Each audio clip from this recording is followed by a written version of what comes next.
When there's trouble, you know who to call. Hey guys, immediately after singing part of the Teen Titans theme song, I had the brilliant idea to do something I planned to do earlier today, which is react to a YouTube video that I saw earlier today, but this time standing up. Now, this is a very special video I have planned for you guys. I saw this earlier today, and never before has my opinion on something ever been so different than someone I've seen on the internets. At least something that's non-political. Anywho. Ooh, wait. My screen capture is actually not going. There it is. Oh wait, no, my screen capture is going. I just can't see it because Chrome is blocking OBS slightly. CaitVi is kinda dumb. Now, if you guys watched my gay couples and cartoons tier list, you might have seen that this CaitVi couple, this is an S tier ship, okay?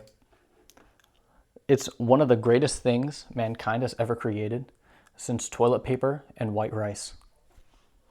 CaitVi is to gay couples what LeBron is to my closet. He is the absolute pinnacle of everything that is inside of there. So I really want to know why CaitVi, or as I like to call them, Violyn, what makes them kind of dumb? Let's find out together, Corin. And ladies, if you guys want to know what's so great about CaitVi, you could check it out in my gay couples tier list to get the oversimplified summary of what I said. Oh shoot, wait, if I make this full screen, is it still possible to see my face cam?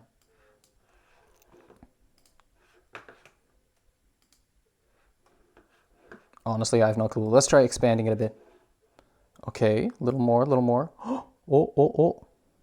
Yes, okay, my face cam is actually underneath it. I mean, above it. God bless. All right, let's go. if you ever oversleep, Gosh, dang it, these ads. shortcut. Wait, is that the new Samsung Galaxy Z? If I have to watch it, you have to watch it. Good calls. Topic over the internet. To say that season 2 literally doubled the popularity of this show and had so Oh many wait, people yeah. hooked I watched a little bit of it so that it would be in my YouTube history so I could always come back to it. But I just remembered the name, so let's do this. You know, as more and more time passes by, I feel like Arcane season Hold 2 up, has was become that such lag caused by OBS or by the video? You know, as more and Oh wait, no, that was part of the stylization of the scene. more time passes by, I feel like Arcane season 2 has become such a controversial topic over the internet. To What? say that season 2 literally doubled Season 2 is peak, okay? There's nothing else to say. the popularity of this show and had so many people hooked for 3 weeks in a row. It's kind Exactly. of crazy in retrospect to see so many people say that season 2 was one of the worst things they've ever watched and that it was absolutely horrible. And look, That opinion is so bogus to me that I don't even feel anything towards that.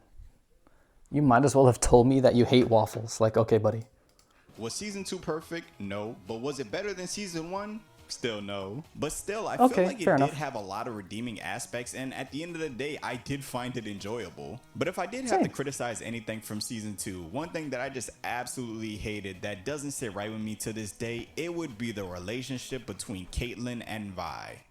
That one scene is, if you take away all the context, if you take away all the reason, in fact, if you take away the entire season, and if you told me season 2 of Arcane was literally just Caitlyn and Vi banging in the prison, I mean, okay, for one, I kind of hated that because why wouldn't they do it on a big, luxurious hotel bed? Caitlyn is rich. She can freaking afford it. They could just take themselves to a penthouse. Plus, they could get, you know what the lesbians use. Anywho, I think I'm getting kind of cooked here by my own brain. What I'm trying to say is, the scene is really good. But apart from that, like, But if I did have to criticize anything from I feel like I was gonna say something. Hold on, let me recollect myself. season 2, one thing that I just absolutely hated that doesn't sit right with me Oh yeah, I wanted to mention up front, right?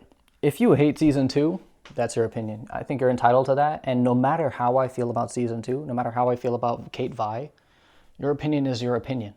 And I think you should stand by what you feel, but I really hope that these opinions come from valuable evidence, you know, just to make sure you're keeping your mind sharp.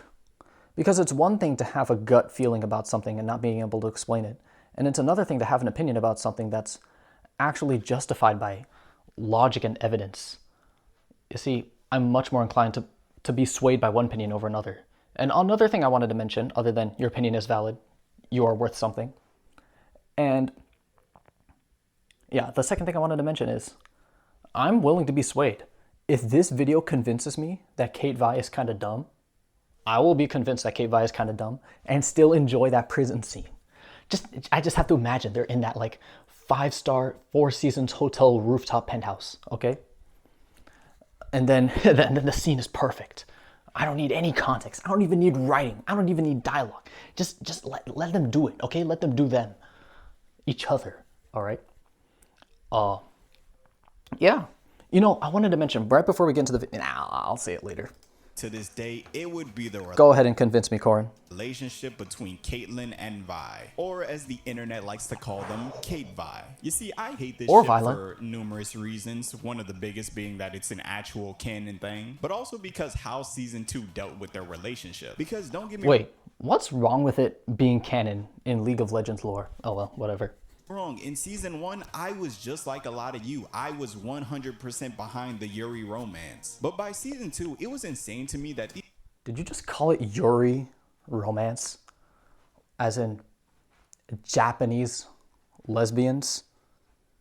This is America. these two were not only together, but Wait, I don't know. League of Legends is made by Riot Games, right? Where are they based? They're American. Yeah, this is the United States. Does that mean that Piltover is in the United States? Shut up.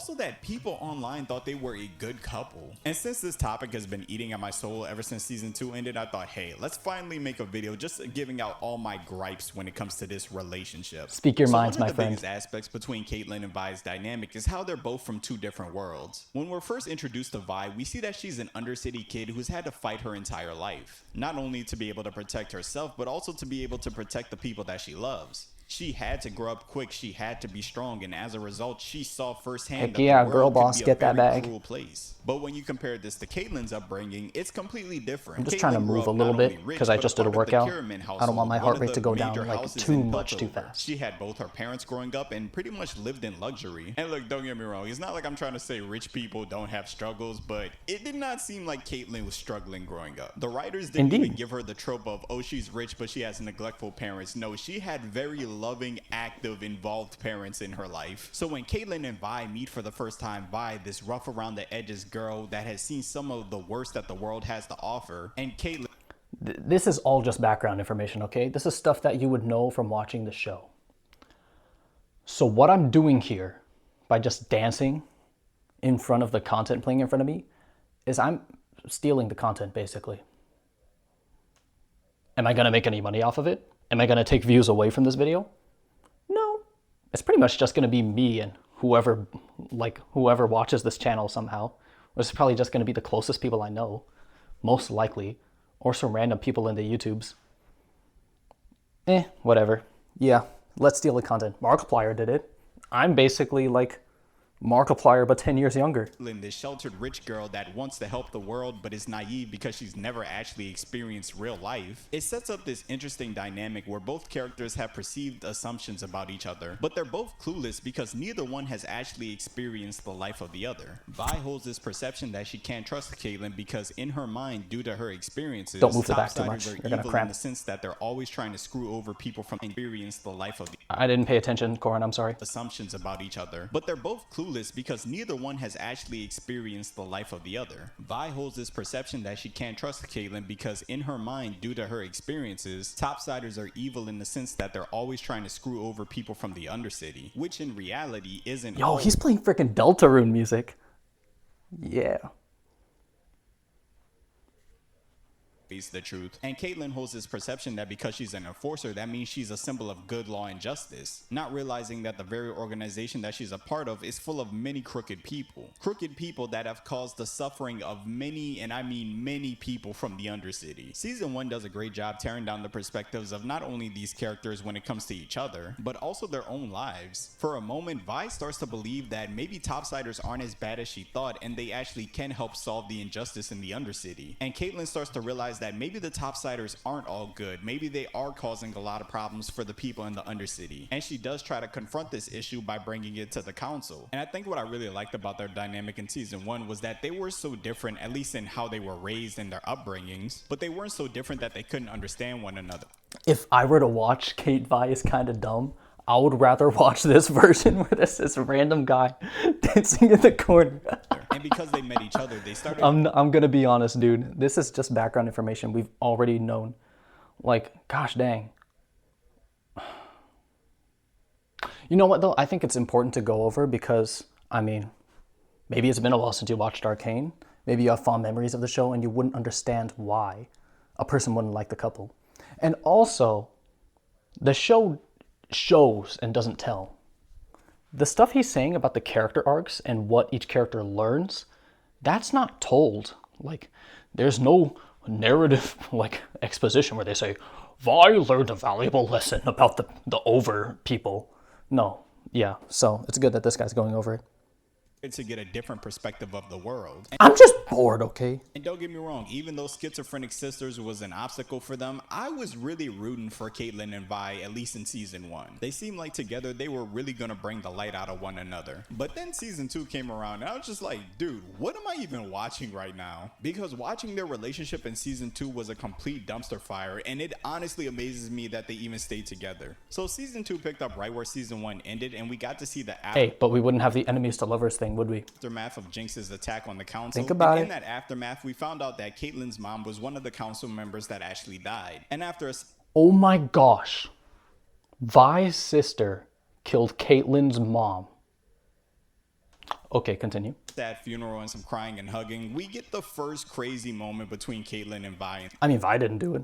In this season. And this is the moment where Caitlyn gives Vi a badge and asks her to become an enforcer to help her find and stop Jinx. Now, to anyone who watched this show, it shouldn't be a surprise why this moment was absolutely insane, but just in case you're a little confused, the enforcers are quite literally the people that murdered Vi's parents. Our very first introduction to Vi and her sister as kids is literally seconds after her parents are murdered by enforcers during a rebellion. So, you know, it's just kind of a crazy concept being presented with the symbol of the people that murdered your parents and being asked to be a part of that group now and to work for them. And I think what I hate most about this moment is how Caitlyn tries to gaslight Vi into thinking that their situations are similar, which, you know, you can't really blame the character because they wouldn't know this, but from anyone who's watched the show as a whole, Vi's parents dying and Caitlyn's mother dying is not similar in any way possible.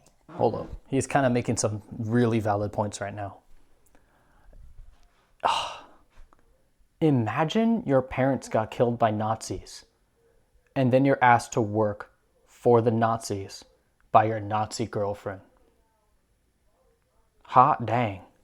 Because in the scene, Vi says, I watched them kill my parents. Do you have any idea how that feels? And Caitlyn responds, yeah, I do, referring to Jinx killing her mother. But here's the thing. Vi, her parents, and the rest of the people in the Undercity live in an oppressed system where the people of Piltover, the land that Caitlyn is from, make their lives miserable. They poison their air, which is why characters like Victor grow up to have disabilities. They have little resources, which is why characters like Echo and Jinx grow up to be malnourished. And if they get quote-unquote out of line, they literally just send enforcers down to either kill him or throw him in jail. So Vi's parents died in a rebellion to try to separate Zaun from Piltover and give Zaun a better life, and were literally killed by their oppressors. Now if we take a look at Caitlyn's mom, even though she may not seem like the worst person in the entire show, she is still a council member for a city that is literally responsible for oppressing an entire city of people. She is responsible. To govern Zaun turned it into such a terrible place where now crime lords are running all over the place. And people like Silco, who is working with dirty enforcers from Piltover, is getting innocent people either hooked on Shimmer or just murdering them. And it's only when war is threatened at their homes that they actually stop and think, okay, maybe we should try to make things a little peaceful between Piltover and Zaun. But by then it's too late because Jinx has already shot a rocket at them. So I wouldn't say Vi's parents being murdered during a rebellion because they're trying to have a better life is anywhere near similar to Caitlyn's mom, who is killed because she's a part of an oppressive council. And don't get me wrong, I understand why it would be sad for Caitlyn, but just imagine you had to watch your parents be murdered in front of you, and then you have to continue to live a terrible life because of the system that the people who murdered your parents set up. And then one day someone that you got really close to comes to you and goes, hey, you know those people that murdered your parents?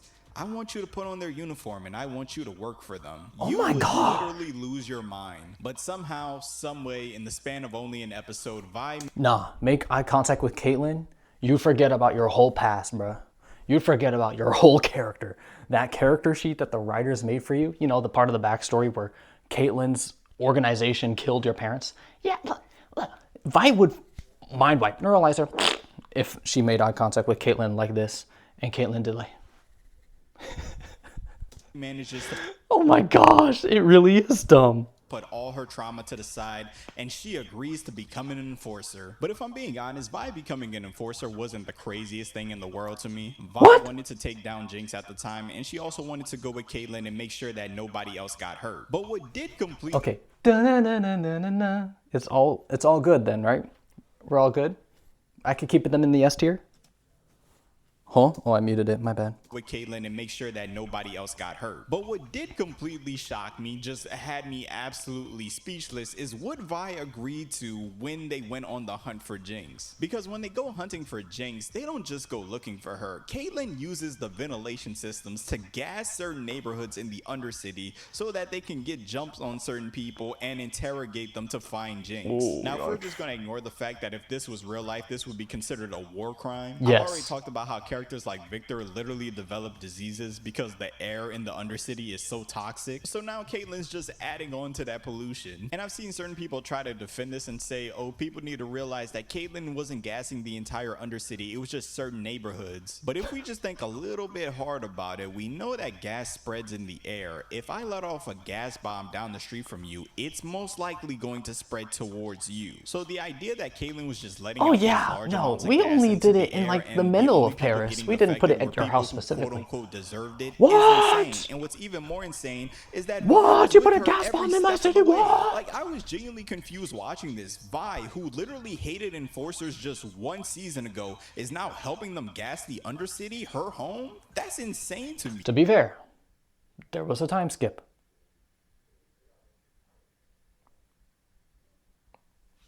And Stockholm Syndrome? And this kind of She was in jail?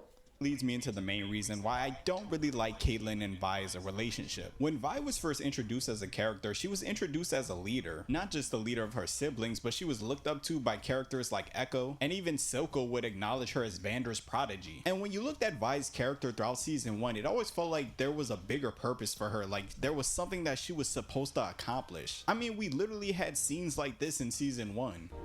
And one day, That's kind of true, yeah. Rescued the new salted Like, caramel Butterfinger. spoiler Grab your alert for own season food. 2. No one lays a finger on But my the big Butterfinger, payoff ever. ended up being like, no, I think she got a good payoff. I mean, she did save the world and stuff. And there was peace between them. this city's gonna respect us. And you could say maybe it's because Arcane really should have had a third season, but it feels like in an effort to put Caitlyn and Vi together, Vi's character drastically got suppressed throughout season 2. I think that's just because of the, you know, the whole Victor is an eldritch god now thing. I think that really kind of, yeah. You see, there's one subplot with, what's the brown guy's name again? Ryden? Rick? Let's name him Ryan. You know, the hammer guy, Reinhardt. No, Reinhardt makes sense. So you have Reinhardt and Victor von Strangle. You have that subplot, right? And then that just kind of takes over the whole world. And then you have the Vi subplot with the Piltover. And then the concept of Piltover just becomes like obsolete because of Victor. You know, one subplot just kind of consumed another. It was kind of unfortunate, but that one scene. Because essentially by the end of it, Vi basically just becomes Caitlyn's sidekick and does things with Caitlyn that Vi from season 1 never would have did, and Vi from season 2 never should have did. Like, I saw this TikTok of writers from Arcane talking about Vi's dynamic with Caitlyn, and I genuinely couldn't believe what I was hearing. And I also needed a reason that Vi could respect Caitlyn despite that. And like when she was able to look past the like all cops are evil thing, like all that Vi could respect Caitlyn despite that. And like when she was able to look past the like all cops are evil thing, like all cops are evil thing. And it's statements like this that just made me think, like, am I not paying attention? Am I watching the wrong show? Because give me one moment where Vi should ever came to the conclusion that, oh, she shouldn't hate cops anymore, that like she just likes cops now. Cops are responsible for murdering her parents. They're also responsible for throwing her in jail for 7 years. You can say when she met Caitlyn, that showed her that all cops aren't bad, but the second Caitlyn got some skin in the game and lost someone important to her, she started using her power to do stuff like gas the Undercity. Not to mention Caitlyn, the only cop that Vi ever trusted, literally stabbed her in the gut with the back of her rifle and abandoned her for like 2 months. And look, at the end of the day, I am not against Caitlyn and Vi getting together. I thought it was obvious that that was going to happen in season 1. But I feel like if they absolutely had to go down the Vi becomes an enforcer route, there should have been some moment, some point where Vi sees the good in being an enforcer. And it feels like the ending we got with these two is just undeserved. Because by the end of it, Vi's still working as an enforcer with Caitlyn, but we never get any reason as to why Vi would keep doing this other than the fact that she's with Caitlyn, which isn't a good reason because we know Vi's history with enforcers. And ultimately, this is just the reason why I hate CaitVi as a couple. Don't hate the concept, but the execution and what we ended up getting, it was just kind of terrible. Nice. I was about to say, like, conceptually, the whole enemies to lovers thing, the whole Romeo Juliet vibe where you have one party from one place, one party from another place, I think it's cool conceptually to think about that. It's just that, I'll give my thoughts after the end of the video. But yeah, that's the end of my video. So like, comment, subscribe, and until then, it's been your boy Corin, and I'm off this. Thank you, Corin. You know, I think he was really opened my eyes here. I think he got rid of the rose-colored glasses. Take away the scene, you know, that scene, and what do you get? What do you really get? So here's what I think is the most lacking thing. You know how Corin said it was the execution?